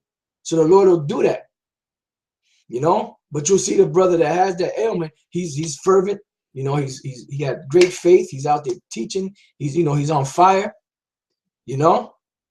But every man has a different walk in his truth. Not every brother's walk is going to be the same. You know, it says, and when the devil was cast out, the dumb spake, and the multitudes marveled, saying, it was never so in Israel. See, because it was never done in that fashion. You know, so because Yahushua had the power over these spirits to cast them out. All right, moving on. Matter of fact, let me get this real quick. This is the book of Acts. What is it, 19 and 13? Then certain of the vagabond Jews, exorcists, took upon them to call over them which had evil spirits. See, they had evil spirits upon them. The name of the Lord Yahushua, saying, we adjure you by Yahushua whom Paul preaches. So they were trying to mimic what they saw the men of the Lord do, what they heard about Yahushua do. So I said, look, man, they could do it. We could do it too. Hey, that was just like Corey, Dathan, and Abiram. Look, Moses, you take on too much on yourself. We're men of the Lord too. We're people of the Lord too. We're going to run things up in here. And what happened? The earth opened up and swallowed them and their families. Now what? And they closed back up. Now what you gonna do? Same thing with these guys. They say, oh man, Lord, heal people. Paul is healing people. We could do the same thing. So they went and they tried to cast out evil spirits in the name of Yahweh Shai, you know, who Paul preaches. And this is what happened. And there were 7 sons of one Siva, a Jew and chief of the priests, which did so. And the evil spirit answered and said, Yahweh Shai I know, and Paul I know, but who are you? You know, some demons like, look, man, these men you talking about, I know who they are, but who the hell are you? And the man in whom the evil spirit was leaped on them. Yo, hey, man, this ain't no joke, man. This ain't no joke. And then speaking of Ricky Harris, I was just watching the People versus O.J. Simpson. They just put it up on Netflix, and that dude Ricky Harris was in that, man. I was cracking up. I was looking. I said, man, see, he had no clue he was going back to the spirit world, man. So it says, and the evil spirit leaped on them and overcame them and prevailed against them, so that they fled out of the house naked and wounded. So them evil spirits kicked their ass, man. You know, this thing is serious, man. This thing is serious, man. You know, you can't. These guys just, you know, they were presumptuous. You know, they were novices. You know, they were like these guys like Nazariah and them. You know, Nazariah and them, Alizé. You know, all these different clowns. The dudes from LA, the flat earthers, as we call them, Babylon 5. You know, and others, many others. You know. It says, so that they fled out of the house naked and wounded. Damn. That's a beat down. Them demons whooped their ass so bad, they whooped their clothes off of them. It says, and this was known to all the Jews and Greeks also dwelling at Ephesus, and fear fell on them all. And the name of the Lord Yahweh Shai was magnified. And that was the point of that whole situation to go down, for the Lord Yahweh Shai to be magnified. Yeah, that's right. Them the demons beat the brakes off of them. Yo, they tore them out the frame. Oh shit, man. These scriptures are beautiful, man. It says, let me see. All right, so it says, many of them also which used curious arts brought their books together and burned them before all men. And they counted the price of them and found it 50,000 pieces of silver. So those different things that they use for witchcraft and all that, they brought them and burnt all of that. You know why? Because those things carry spirits. That's why when the elders went to do that exorcism, there were certain key things in that building that they took out. I think there was a frog there, a shoehorn, you know, a horseshoe, whatever the hell that's, no, a horseshoe. And different other things that were in that house that were carrying demonic vibrations. That's why what they did was they took all the stuff they used to use for magic, you know, for all of that, and burnt it. So mightily grew the word of the Most High and prevailed. You know, it was all to magnify the words of Yahweh Bashem Yahweh Shai. All right, now let's go from there to Luke, chapter 4, verse 33. Like I said, I've had this lesson. I've been wanting to do it, you know, but, you know, certain things would come up and I wasn't able to get to it. But I was inspired by these brothers when they did that, especially when I saw this and then I saw some of the other testimonies that they did, you know, and lessons that they did, you know, which were good lessons. All right, this is Luke chapter 4, verse 33. And in the synagogue there was a man which had a spirit of an unclean devil, and cried out with a loud voice, saying, let us alone. What have we to do with thee, thou Yahweh Shai of Nazareth? Art thou come to destroy us? I know who thou art, the Holy One of the Most High. So them devils, they know. And the reason why they were like confused was because, say, wait a minute, we still got time to do our thing. You know, why are you messing with us, you know, so early? You know? But it was all to magnify Yahweh Shai. You see what happened, you know, when the people saw what happened to those vagabond Jews. You saw what happened to them, you know, and it said that the people feared. You know, you had the Israelites and the ones that were speaking Greek, and the word of the Lord was magnified, and many people joined because of that situation, you know. So it was time for the Lord to be magnified, and that's the reason why these things were happening back then. Yahushua rebuked him, saying, "Hold thy peace and come out of him." And when the devil had thrown him in the midst, he came out of him and hurt him not. So, like you see movies like The Exorcism, Damien, you know, The Omen, you know, and all them different movies. These things actually happen. People that are demonically possessed, and then the demons be making them, you know, shaking them and foaming at the mouth and all that stuff. Those are spirits, man. You know. It says, and they were all amazed and spake among themselves, saying, "What word is this? For with authority and power he commanded the unclean spirits, and they come out." Why? Because he has power over them. And then this is before he fully got, because he had to defeat them first. But even before he actually fully defeated them, he was still in that spirit, you know, because it was already predestined. And the fame of him went out in every place of the country round about. Let's see, let's go from there. Oh, 40th verse.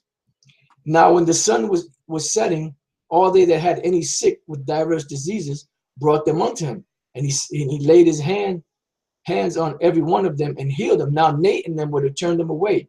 Other guys would have turned them away, said, "Nah, you sick, you know, the Lord ain't dealing with you. You can't be, you know, he can't be dealing with you because you're sick." They would turn these people away. And devils also came out of many, crying out and saying, "Thou art the Messiah, the Son of the Most High." And he rebuking them, suffered them not to speak, for they knew that he was the Messiah. You know, so them demons, they know, man. And that's why they attack. That's why they jump on people to mess with you, you know, to get you to get carnal or whatever the case may be. All right, now let's go from there to the book of Mark, chapter 5. Bam. All right, this I guess there must be some good meat in here. Mark 5:1. And they came over into the other side of the sea, into the country of the Gadarenes. And when he was come out of the ship, immediately there met him out of the tombs a man with an unclean spirit, who had his dwelling among the tombs, and no man could bind him, no, not with chains. Now this was a strong demon, because that he had been often bound with fetters and chains, and the chains had been plucked asunder by him, and the fetters broken in pieces, neither could any man tame him. Why? Because them demons made him stronger. And always night and day he was in the mountains and in the tombs, crying and cutting himself with stones. It says, but when he saw Yahushua far off, he ran and worshipped him. Oh, wait a minute. He did what? He worshipped him. I thought you're not supposed to worship Yahushua. And cried with a loud voice and said, "What have I to do with thee, Yahushua, thou son of the Most High Power? I adjure thee by the Most High that thou torment me not." For he said unto him, "Come out of the man, thou unclean spirit." And he asked him, "What is thy name?" And he answered, saying, "My name is Legion, for we are many." Now a legion, when you do the research, a legion is anywhere from 5,000 to 6,000 men, you know, Roman, you know, in the Roman military. You know, the numbers vary, so around 5,000 to 6,000, somewhere in that area. You know, some say a little more, some say a little less, you know, depending on the research you do. But we'll say about 5,000 to 6,000, you know, possibly 7, you know. It says, and he besought him much that he could not send them away out of the country. Now there was there nigh unto the mountains a great herd of swine feeding, and all the devils besought him, saying, "Send us into the swine, that we may enter into them." And forthwith Yahushua gave them leave, and the unclean spirits went out and entered into the swine. Show you, man, pig, man. And even these pigs, they were, like Apostle Gabar said one time, even they had enough sense to go drown themselves and get the demons off them. And the herd ran violently down a steep place into the sea. They were about 2,000 and were choked in the sea. You know, they just said, "Fuck it." And they that fed the swine fled and told it in the city and in the country, and they went out to see what it was that was done. And they come to Yahushua and see him that was possessed with the devil and had the legion sitting and clothed and in his right mind. Letting you know them people that are mentally disturbed, those are spirits, man. You know, so there'll be a time when the Lord give us power, we'll be able to heal people like that, you know, and different infirmities, you know. And they were afraid, and they that saw it told him how it befell to him that was possessed with the devil, and also concerning the swine. And they began to pray him to depart out of their coast, because they was like, nah, you got to get out of here. And he was coming to the ship. He that had been possessed with the devil prayed him that he might be with him. Howbeit Yahushua suffered him not, but saith unto him, go home to thy friends and tell them how great things the Lord hath done for thee, and has had compassion on thee. See, because that was his whole reason for being alive was to have them spirits on him, so Yahushua could come and heal them, so he could go back and give that testimony and spread the fame of Yahushua even more. And that was all that he that he was to do. And that was his mission. His mission was not to go out and teach. You know, his mission was just to glorify the Lord through the miracle that Yahushua did for him. And he departed and began to publish in the couplets how great things Yahushua had done for him, and all men did marvel. You know, so he told them. So pretty much he gave a testimony of what Yahushua did for him. You know, which he cast some spirits out. But the point of the lesson is that them spirits are out there. This is the book of Luke 9:37. Yeah, I'm gonna get ready to wrap it up soon. I mean, I got a bunch of other scriptures, but I'm pretty sure, you know, I'll see how many I can get to before we close up. Luke 9:37. All right. It says, and it came to pass that on the next day, when they were come down from the hill, much people met him.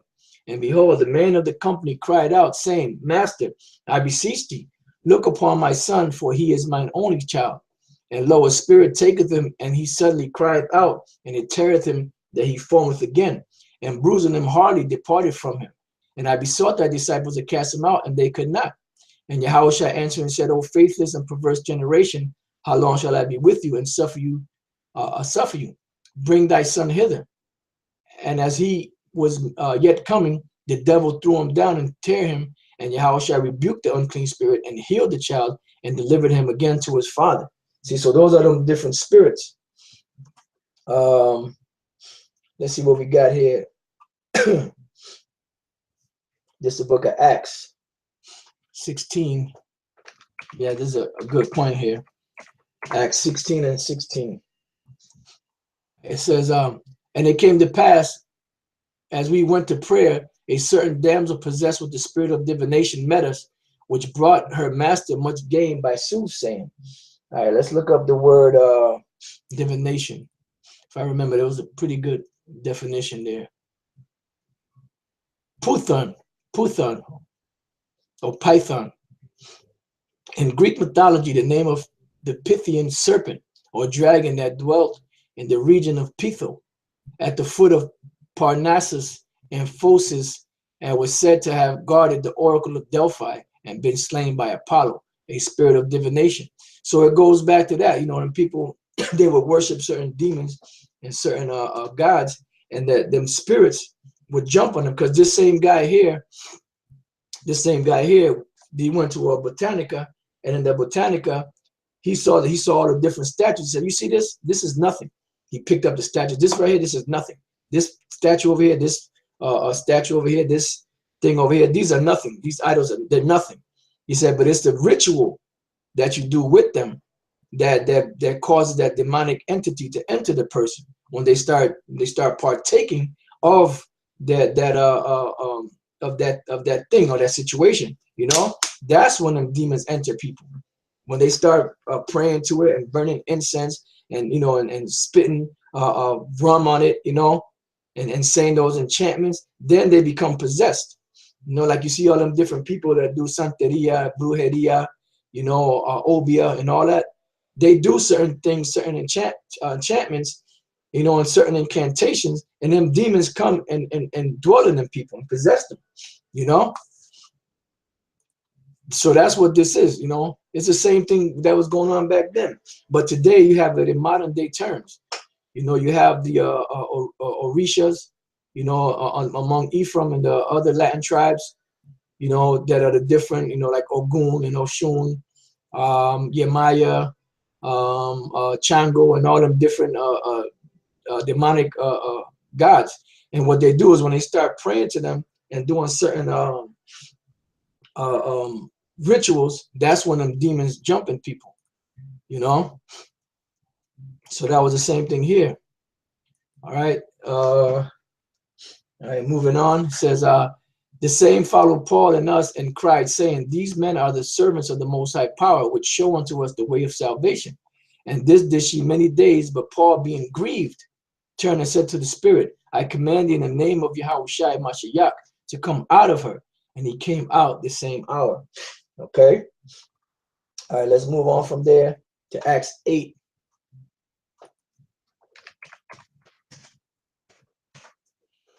Uh, 9 to 11.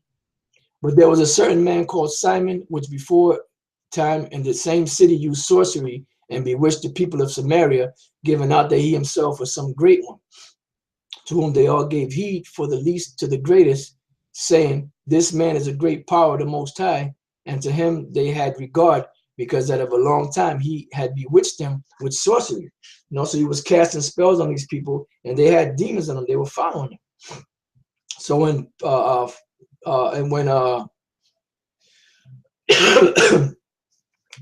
not sure if it was Philip or Peter or both of them, you know, they were teaching, he wanted to buy that power, I believe.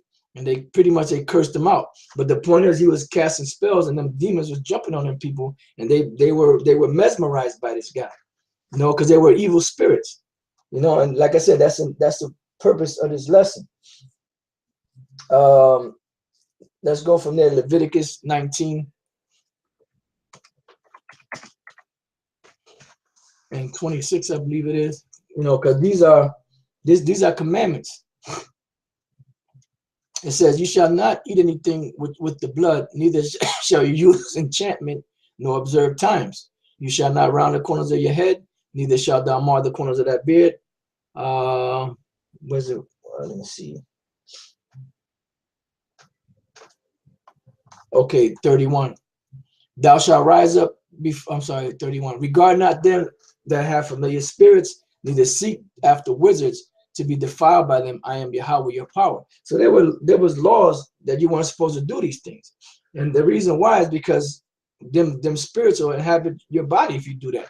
You know, so Yahweh was there to heal these people that were possessed with these different spirits, you know. Let me see, Mark 3. Like I said, I'm about to wrap it up in a few minutes. Trying to read a couple more of these scriptures. Mark 3 and 9. It says, and he spake to his disciples that a small ship should wait on him because of the multitude, lest they should throng him. For he had healed many, insomuch that they pressed upon him for to touch him, as many as had plagues. And unclean spirits, when they saw him, fell down before him and cried, saying, thou art the Son of the Most High. And these spirits know who Yahweh was and who his men are. And he straightly charged them that they should not make him known. See what this says here. Luke 10 and 17. It says, and the 70 returned again with joy, saying, Lord, even the devils are subject unto us through thy name. And he said unto them, I beheld Satan as lightning fall from heaven. Behold, I give unto you power to tread on serpents and scorpions, and over all the power of the enemy, and nothing shall by any means hurt you. Notwithstanding, in this rejoice not that the spirits are subject unto you, but rather rejoice because your names are written in heaven. So there's certain men that the Lord have given that power to, you know, and we're those men coming back in the reincarnation. You brothers that's out there learning, teaching, you're them same brothers too, you know. So, you know, the point is, you know, we gotta continue on this thing, because you got principalities, you got spirits, you got demons that are constantly fighting against us. They, they're trying to pull brothers out of the truth. They're trying to turn your world upside down, because that's part of the discipline, So, we try to do lessons like this to comfort brothers. Like I said, not to scare brothers, but to comfort them and to know that these things are there, and the scriptures are there for what? For our comfort, And, next time that you go through these things, just know that it's them spirits that's messing with you, And Yahushua defeated these demons 2,000 years ago. He made a show of them openly, and he has the power over them right now, which power he bestowed upon us. Matter of fact, let me get Matthew 28. I said I had a few other scriptures, but I'm just going to get this one, Matthew 28, 18 to 20. And Yahushua came and spake unto them, saying, all power is given unto me in heaven and in earth. Go ye therefore and teach all nations, baptizing them in the name of the Father and of the Son and of the Holy Spirit, teaching them to observe all things whatsoever I have commanded you. And lo, I am with you always, even unto the end of the world. So be true. So Yahushua is with us. He's still with us all the way up until now, So we're defeating. That's what the scripture say, casting down imagination and every high thing that exalted itself against the knowledge of the Most High. So when we out there teaching, breaking these scriptures down, we're casting down dominions, we're casting down principalities, we're casting down spirits, demons, brothers that are listening to the word, the demons are being exercised off of them. They're coming to do the work, 1 Thessalonians 5:1, brother GMS Holland, wherefore comfort yourselves together and edify one another, even as also you do. Yep, put on the whole armor. That's right. That's Ephesians, the 6th chapter.